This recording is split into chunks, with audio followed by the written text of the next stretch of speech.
In this episode 92 of the Daily Hustle, we are talking about how to win at the sport of business and specifically how success is not final and failure is not fatal. Also, we talk about the 92s and the Memphis Showboats. Broadcasting from the box that rocks and Thrive15.com world headquarters, it's the Daily Hustle with Daniel McKenna.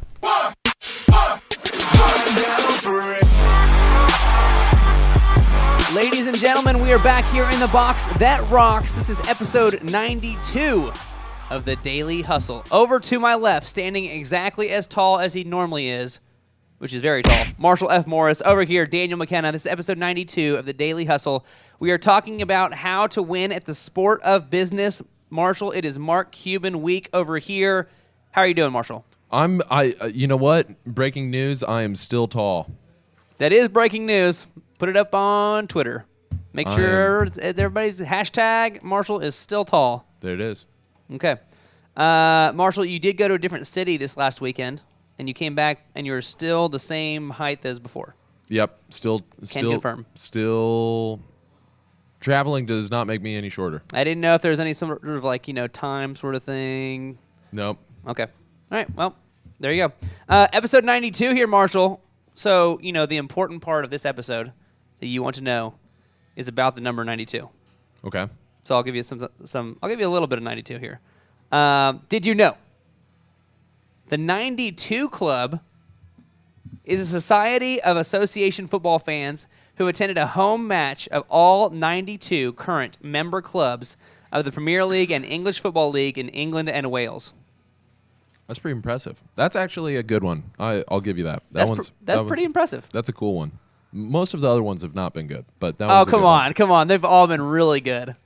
We went through a rough patch where you cited facts about every highway in the U.S. That's a fact. Well, A, it wasn't every highway, and B, there's a lot of highways. Talked about highways once, and I saw the twinkle in your eye about how upset you were. I was talking about highways, so I kept mentioning. I kept mentioning highways. Did you know the code for international direct dial phone calls to Pakistan is 92? That's less impressive.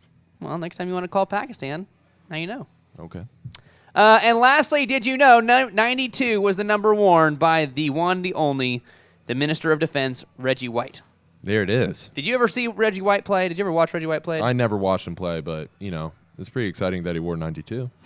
But it's pretty exciting he did, Yeah. Don't listen to his music, but the fact that he makes it. That's right. Selected to 13 consecutive Pro Bowls, 198 career NFL sacks, second all-time.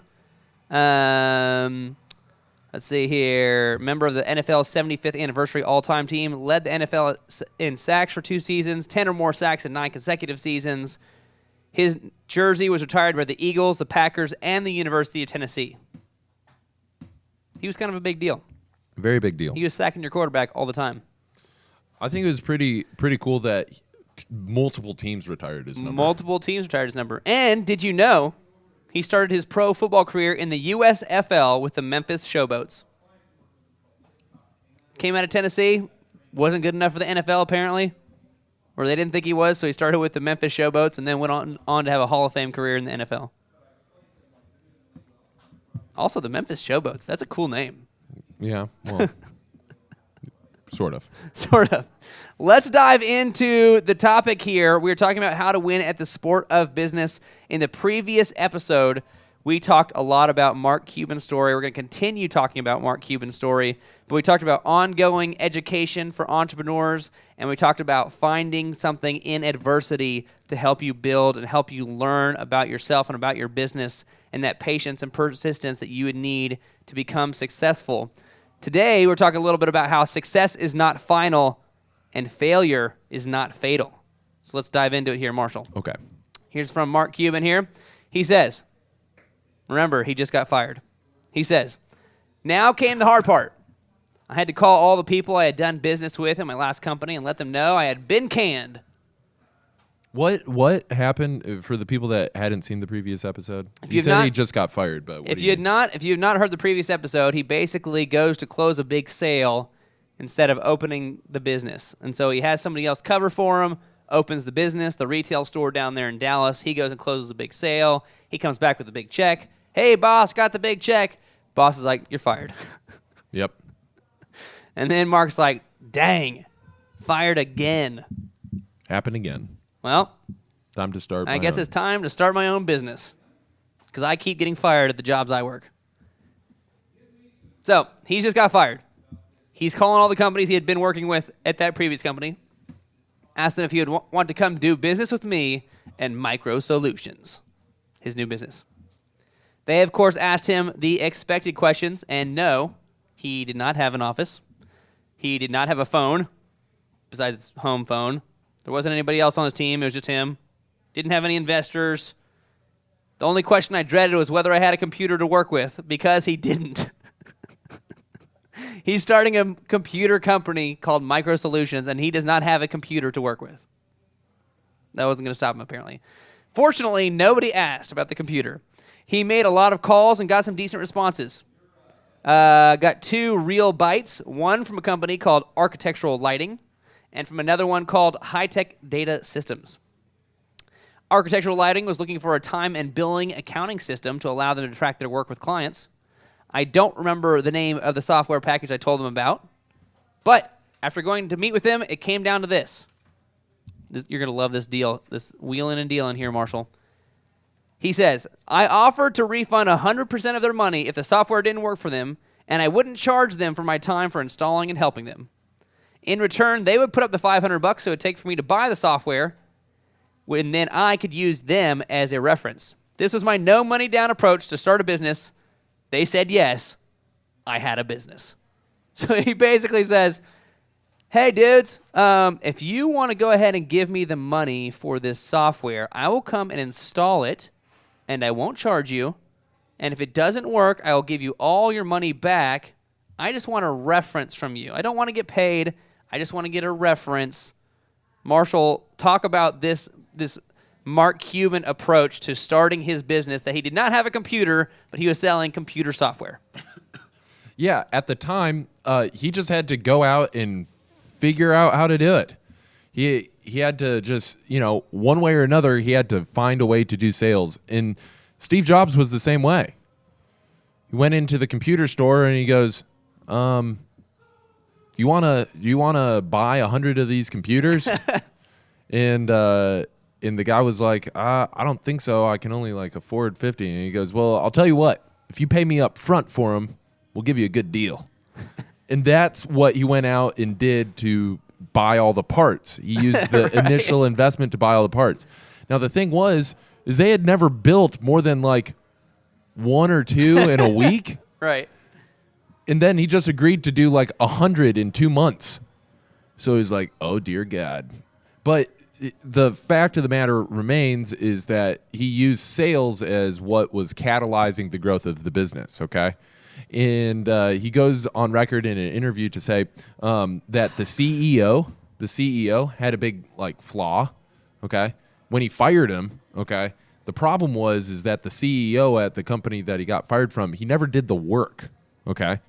It was actually Mark Cuban that was demonstrating the go out and get them, the initiative to go sell, okay? And he realized that by the time that he got fired, that sales was really the cure-all. And so that's been his mantra to this day. It's just sales, sales, sales, sales, more sales. And that's what really cures all. And so if you're wondering, what should I be doing after I finish this episode? Chances are it's sales.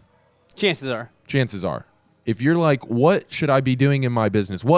How should I be spending my time more effectively? Sales. And so this approach to the business is Mark Cuban didn't have his whole business plan laid out. The story didn't go like this, Dan. So I got fired from my job. So at that moment, I decided to put together a 13-page business plan. And so I went and I got my MBA. And then I decided that I wanted to, invest, the next 2 years of my life putting together a package. Analyzing the demographics. For investors to invest in. and then analyzing the market trends, Building my pitch deck. and then going in networking. This is my year of networking. I'm going to network this year. Sure. And I'm going to get prepared to actually launch my business. Sure. What he did, what the real story is I just went to all of my previous customers and tried to sell them. And as soon as I closed one, bam, now I have a business. Now I better figure out, maybe I should have a computer for a computer business. His business consisted of, I don't have a computer or a phone besides my home phone or an office or someone to work with, and I'm not getting paid for this first job that makes me a business. But I closed a sale. But I closed so something. I do have a business. Most people, they do it the other way around. Most people, they do the office and the computer and the equipment and the software and the cell phone, and then the sideline. The sideline, you get an app on your phone so that you can have a business number, and then you get a domain name, and then you get an email address with that domain name, but you don't close any sales. And so in so much, you don't really have a business. Oh. But you have a lot of cool stuff. Yeah, I hadn't even heard of Sideline before. Oh, man. You got to go check it out. Sideline also not paying us, but but you go check that out. Okay. Yeah. Okay. But anyways, that is the important takeaway from this this first section here from his book, from his story, is that he just was sales focused. And once he had closed some sales, that's when he had a business. We'll continue going on here. This next segment is sponsored by Urban Lunch. Joseph? Yeah. The Urban Lunch. This next segment is sponsored by him. Hot sizzle. So there you go. If you are looking for healthy meals to be delivered straight to you and you live here in the Tulsa area, hit up Joseph, Urban Lunch. He'll take care of you. Okay. Let's go here. Let's go on to the next part here. He says, my second call, remember his first call, he made a bunch of calls, got a couple bites. First one that he got his bite on was the one where he said, hey, I will work for free and refund you all your money if it doesn't work out. How about that? You just got to give me a reference. And so, of course, they were like, well, yeah, sure, let's do it. Second call was to High Tech Data.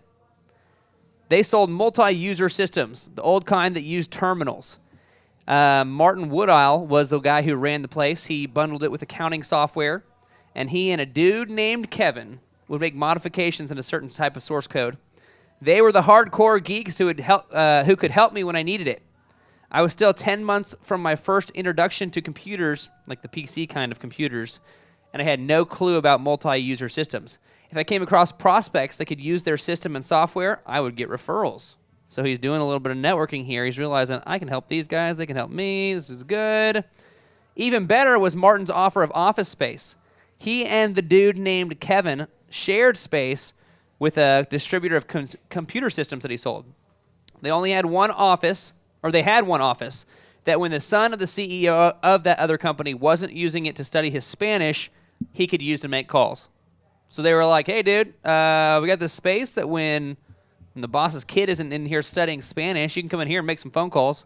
And he was like, do I get to keep my folders and my paperwork and, stuff like that? And I'm like, yeah, sure. And he's like, deal, I'm in. I'll do it. Still no computer, but he had an office and a phone. Now he's feeling a little bit more legit. Okay? This is what he says. He says, that first year in business was incredible. I remember sitting in that little office till 10 p.m. and still being so pumped up. I would drive over to the gym, run 5 to 10 miles on the treadmill, going through the day, and the next in my head. Other days, I would get so involved with learning a new piece of software that I would forget to eat and look up at the clock thinking it was 6 or 7 in the evening and realizing it was actually 1 or 2 in the morning. Time would fly by. Marshall, I know Clay has talked about this on the Thrive Time show. Where can they find information about the Thrive Time show? Where is the Thrive Time show? ThriveTimeShow.com. ThriveTimeshow.com. Yeah.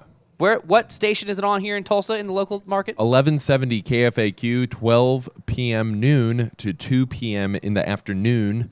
You check it out there. If you've not heard that, if you are in the Tulsa area, you can listen to that on KFAQ or go to ThriveTimeshow.com to listen to it wherever you are in the world. On the Thrive Time show, Clay, the COO of Thrive 15, he has talked about having a magnificent obsession. Talking about the people, the business owners that have a magnificent obsession. They're the ones that win. Mark Cuban's talking about how he would forget to eat And he would think, okay, it's probably 6 or 7, and he looks up, it's actually 1 or 2 in the morning because he's been learning new software. He's just so into it, right? He's just like so obsessed about it. That's what he's doing. What is Clay sort of talking about here? What do you see from this Mark Cuban piece? What about this sticks out to you? You just got to be myopically focused. If you don't know what your vision, your why, your purpose, your reason for doing what it is that you're doing, the meaning, the overall mission for your company or your purpose, maybe your life's work, if you don't have that vision, okay, then you're really going to go nowhere very, very quickly. Doesn't matter how much work ethic that you have if you're going in circles. So what you have to do is you got to define, hey, I'm headed somewhere. And I have to have my vision, okay? My vision has to drive my passion for working. And once I have that passion, okay, the little things, the little adversities, the things like not having an office or not having a phone, those become very insignificant. But if your vision is so small in that it's, hey, I'm working really hard so that I can fund a new phone for myself, then once you get that phone, you'll actually end up being unfulfilled. Number one. And number two, that not having a phone is going to be such a huge setback. But when your vision and when your passion is far greater than what that adversity is, that's when it becomes very, very rewarding to overcome the little battles throughout the business growth process. I remember when we were first launching Thrive. This was a few years ago. First launching Thrive, launching the Thrive15.com platform. There's a team of... There's either 6 or 8 of us that were editors. That were editing all the stuff we'd recorded with, David Robinson, Michael Levine, Lee Cockrell, Jill Donovan, Robert Zellner, all these big-time mentors. And we were getting it all ready, getting it all put together, ready to launch on the site. And there was a time period for about a month and a half, maybe 2 months, where the regular editors were working 5-6 days a week, 12 hours a day, and me and 2 of my top editing guys legitimately work 16 hours a day, 7 days a week for about 2 months. Like scheduled 16 hours a day for 7 days a week. Like that's what life was for 2 months. And I remember that time period very well. And I remember we'd be getting tired and falling asleep. And so we'd like play loud music and do push-ups and like that sort of thing to like keep us awake. And that whole time period, A, physically kind of sucked, but B, it was so exciting. It was so fun to be a part of that we all did it, right? We all showed up on time. We would sometimes stay even later than like the 16-hour time period we were supposed to be there because we were working on something we were passionate about. We were trying to launch something we were passionate about, all pushing to get this big idea off the ground. And then we launched the whole thing on Bloomberg Live. Clay was on Bloomberg with David Robinson. They're talking about Thrive 15. And I remember that you're kind of fuzzy because your brain isn't all the way there because you haven't slept in 2 months. But at the same time, it was like this amazing feeling of like, wow, we really got this thing off the ground. This is awesome. And I think that's part of that magnificent obsession. That was only a 2-month time period. It was like that extreme, but it was that sort of thing. We said, okay, we're bought in. We're gonna get this done. We're gonna launch this thing. I remember that very specifically, and that was very cool. Okay. Let's go on here. Let's keep talking about the Mark Cuban story. Remember, he just now is kind of borrowing some office space with one of the clients he's working with, somebody that he can get referrals from, somebody he can refer other people to. He says, it's crazy the things that you remember. You know what, Marshall? I read the last one. I apologize. I'm going to let you read this one. You're going to let me read it. I don't want to steal your thunder. You go ahead and read this one. It's crazy the little things that you remember. I remember my accounts receivable reaching $15K and me telling all my friends. I remember that reading the PC DOS manual, I really did, and being proud that I could figure out how to set up startup menus for my customers. Even as a business coach, Dan, I feel like I would not read the PC DOS manual. You wouldn't read the PC DOS manual? No. I'm not passionate about that. You are a business coach though. I am. What if somebody comes in today and wants to know how to, build their own startup menu in PC-DOS? Maybe we find they can either find a different business coach or they can find maybe one of our members of our team is Reddit. So we'll have to ask. Okay, so no, I will not get you that for Christmas. Okay. Okay. I remember going to every single retail store in town, Businessland, NYNEX, Computerland, CompuShop, all of these companies that are long gone, and introducing myself to every salesperson to try and get leads. I would call every big computer company that did anything at all with small businesses. IBM, Wang, DEC, Xerox, Data General, Hewlett-Packard, DataPoint. DataPoint, remember them? No, I do not. That was not part of the business coach training, Dan. DataPoint. Okay, good, because I don't remember them. Okay. I'd set meetings, asked to come to their offices since I couldn't afford to take them to lunch. I didn't need a lot of customers, but my business grew and grew. Not too fast, but fast enough that by the time Micro Solutions had been in business about 2 years, I had $85,000 in the bank. A receptionist, secretary, Scott helping me out. Scott probably wasn't his business coach, but I think Scott was just probably his buddy. Yeah, He's like, hey, dude, move these printers for me. Yeah. All right, man. And a 4-room office that I moved into along with Martin and high-tech data systems. All right, so he's getting the thing going here, Marshall. He's generating referrals. He's hustling. He's talking to every salesperson just to network and be like, hey, man, if you need somebody to install some software, I'm your guy. That's right. He's calling up big companies saying, hey, guys, I do this stuff, Micro Solutions. Give me a shout, right? What up? He's reaching out to anybody. He's doing his own version of his Dream 100. That's right. He's doing his own version where he says, who can help refer me business? I'm going to go talk to that person. So he got out there, talked to everybody in his local area, even big companies in the local area, saying, hey, man, think about me. I'm old Marky Mark. I got new towels. Give me a shout. So things are good, right? I mean, once you reach a certain level in business, things are always good, right? Like that's the thing you have to look forward to is there's a lot of fight in the beginning, but really once you get to a certain level, it's even, it's keeled. You don't have anything to worry about at that point. Is that right?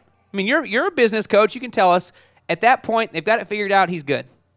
I would say most business owners hope that everything will go right forever, and more frequently, you yourself aren't dealing with the problems. But Dan, the reality is it's mo money, mo problems. Mo money, mo problems. Mo money. Oh, mo money. Mo. Mole? Mo. Mole money? Mo. Who's that? Mo. Sam, do you know who Mo is? Mo money, mo problems. I don't know who Mo is. Okay.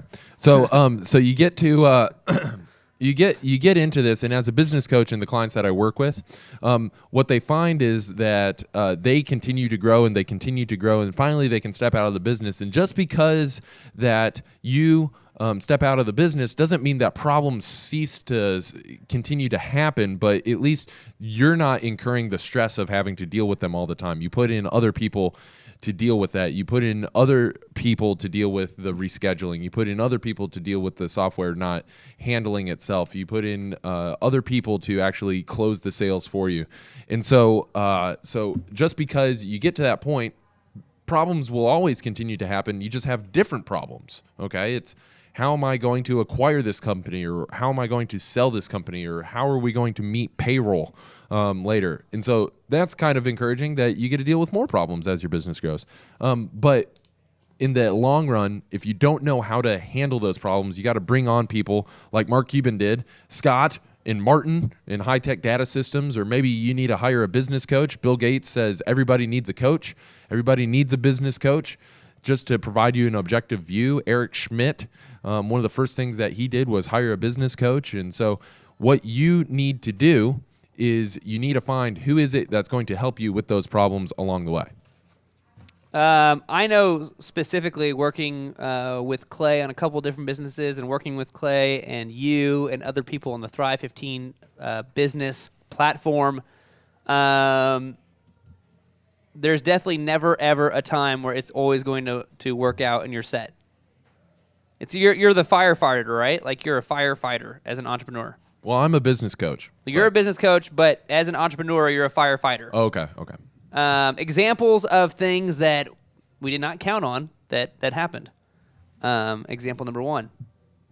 Building out some of the space downstairs in the 16th and Boston area. Plumber cuts off his toe. Old triangle foot. The old triangle foot just cuts it right off. And the cool part was he was working with a contractor. We had hired the contractor, had not hired this plumber. And the contractor did not have any workman's comp type insurance or anything. So the plumber, of course, sues us. We're like, whoa, bro, we don't even know who you are. So that happened. So not only do you have a dude who literally cut off part of his foot, now that dude's suing you. You've never even met the guy before. You didn't hire the guy. But that happened. We've had former employees try to steal our customers. That's happened. We've had parents unexpectedly die early. That happened. Health issues with kids. That happened. I remember when Jason Bailey took over a company. The next day, he got a bill for $80,000 saying, hey, by the way, the lease in the building, the way it works is, we did all these improvements and blah. So you now owe $80,000. Day number 1 on the job, he had just taken over. That happened. When we moved into the building downtown, right across the street from the Mayo, DJ Connection, Epic Photography, moved over there. Move in there. Things are good for a few months. The whole situation was Clay was partners with some commercial realty people down there. All of a sudden, they changed the contract and said, yeah, you can, you got this space like we talked about, but the parking, we are now charging you $500 per person for parking. We're like, what? Well, there's like 20 of us. That's like an extra $10,000 a month. It's a lot of money, Cotton. So that stuff happens, right? It happens. And now we get to go into Mark's story here. Little segue into Mark's stuff here. He says, then I learned a very valuable lesson. Martin had done a great job of setting up our accounting software and systems. I got a monthly profit and loss statement. I got weekly journals of everything coming in and everything going out. We had a process where Martin would check the payables, authorize them. I would go through the list, sign the checks, give them to Renee. Renee was their secretary, their receptionist. Put them in the envelopes, mail them to the vendors. One day, Martin comes back from the bank that they were at. He said he had just gone through the drive-thru. One of the tellers there told him to hold on a second. Came back out, showed him a check that had the payee of a vendor whited out. Remember whiteout, Marshall? I don't think people use whiteout anymore because of computers, but remember whiteout? I do. It was white. Little strip thing. You just go whoop and just like cover over whatever. The people that they were paying, for their business, it was whited out, and the name Renee Hardy was typed over it. Well, who is Renee Hardy? Oh, she's their secretary. Turns out that in a couple of days, the secretary had done the same thing on $83,000 worth of stuff from their bank. How much money do they have in the bank, Marshall? $85,000. When Martin delivered the news, he was obviously pissed at Renee, at the bank, at himself for letting it even possibly happen. Went to the bank with copies of the checks, and the manager of the bank basically laughing me out of his office, telling me that he didn't have anything he could do about it. He could sue him or whatever, but he was out of the money. Got back to the office, told Martin what had happened. He realized what he had to do. Now, before Marshall, he's worked for 2 years. He's hustled. He's hustled from the no computer, no office, into now he has an office. Now he probably has a computer. They've got $85,000 in the bank, and their secretary just took $83,000 of it. That's unfortunate. That's not what you want to hear. That's a bad day at the office. That's a bad day at the office. He realizes what he has to do about it. He says, I had to go back to work. What was done was done. Worrying about revenge, getting mad at the bank and all those, I'm going to get even and kill you, or, well, he says kick your ass, but I was trying to be conservative, and then I realized I said kill you, and that sounds more extreme, so I was going to get even and kick your butt type thoughts were basically just a waste of energy. No one was going to cover my obligations but me. I had to get back to work and do so quickly. Marshall Colin Powell says success is the result of perfection, hard work, and learning from failure, loyalty, and persistence. What from this do you have about this story from Mark Cuban? You, at the end of the day, you have got to find a way to get it together and move forward. And once you move forward, once you get going, okay, once you acknowledge the fact that this is a crisis, but nobody's going to help you get out of this crisis besides yourself, then you're like, okay, I'm still on my own team, and cavalry's not coming. I had better go back to what I was doing in order to build the business in the first place, which is closing more deals and doing more sales. And so you just got to commit to doing those things. You got to commit to understanding that the only person that cares the most about the business is yourself, okay? You're the only one that cares about your success. You're the only one that's passionate about building the business. And when you come to terms with that, then you realize who is on your team, yourself, and you can continue to move forward. And that's what Mark Cuban had to do here. I hope that really resonates with some of the people there at home, because this is obviously, this is a big deal. He just had all of his money stolen. I don't think I've ever been in a scenario where I built up a large amount of money in my bank account and then had all of it stolen.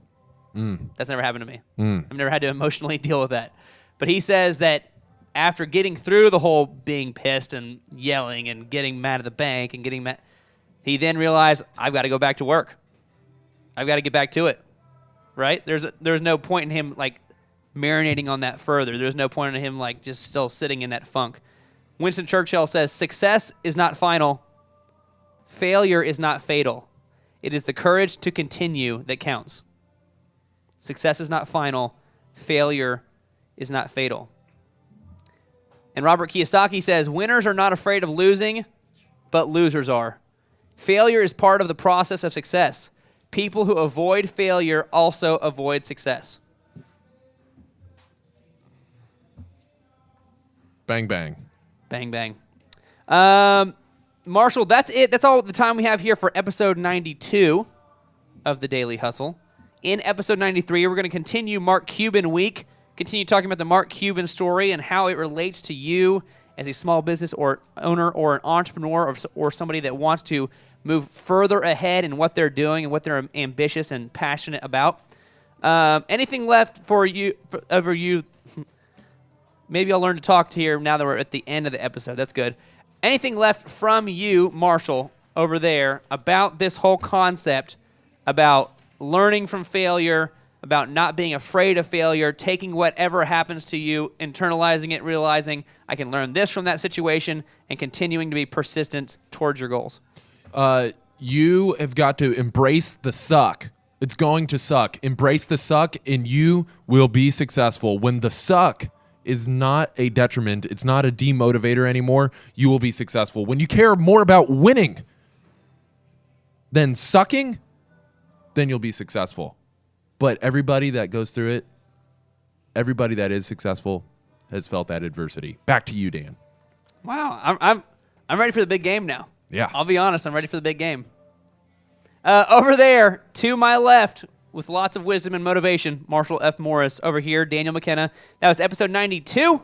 Join us next time for episode 93 of The Daily Hustle. We'll see you next time.